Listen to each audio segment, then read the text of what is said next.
Quel écran acheter pour votre MacBook Pro 2016? Si vous avez ce Mac et que vous vous projetez d'acheter un écran externe tout simplement pour travailler chez vous de manière plus confortable, eh bien sachez que vous pouvez acheter n'importe quel type d'écran.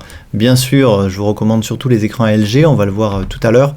Mais si vous voulez acheter un autre écran ou si vous avez déjà un écran et vous voulez le connecter à ce Mac, eh bien c'est possible, tout type d'écran sera compatible. Il faudra pour ça vous munir d'un accessoire, donc on va aller dans accessoires. On va cliquer sur alimentation et câbles et vous allez aller ici trouver l'adaptateur USB-C vers VGA si vous avez un écran VGA ou tout simplement l'adaptateur qui est là en USB-C vers DVI pour connecter votre MacBook Pro à un écran qui est muni d'une prise DVI ou d'une télé. Voilà. En tout cas, si vous n'avez pas d'écran, ça vaut le coup vraiment d'acheter plutôt l'écran qui est dédié à ce MacBook Pro puisqu'il a été conçu en partenariat avec Apple, même si c'est la marque LG. Apple a participé à la fabrication de cet écran. Il y a exactement le même cahier des charges que sur les anciens écrans Apple, c'est-à-dire que vous avez une caméra frontale, ça c'est super. Vous pouvez fermer votre MacBook Pro et avoir quand même la caméra frontale ici, donc ça c'est assez agréable. Vous avez aussi également un port Thunderbolt 3 derrière sur le modèle 27 pouces, d'accord, qui va alimenter votre MacBook Pro, donc il n'y a pas besoin du chargeur, donc ça c'est vraiment super. Le câble fourni avec l'écran alimentera votre Mac sans aucun problème, et vous avez 3 ports USB-C, ça fait office de hub USB.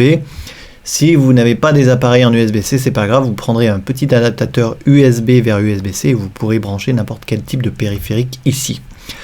Ce qui est assez agréable, c'est qu'il est aussi réglable en hauteur, cet écran. On a également une dalle qui est la même que sur l'iMac 27 pouces Retina 5K. Elle est vraiment magnifique, donc c'est très agréable. Personnellement, j'utilise cet écran depuis quelques mois et j'en suis très content.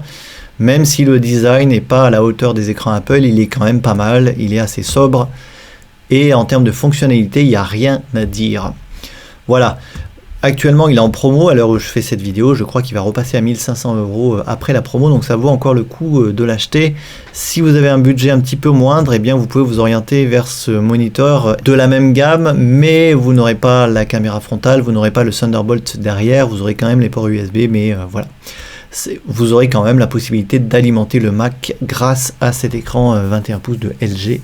Mais voilà, il n'y aura pas malheureusement la webcam et le Thunderbolt. Voilà pour la vidéo du jour, j'espère que ça vous aura aidé. Si vous avez des questions sur le sujet, sur ces écrans pour ces MacBook Pro, n'hésitez pas sous la vidéo.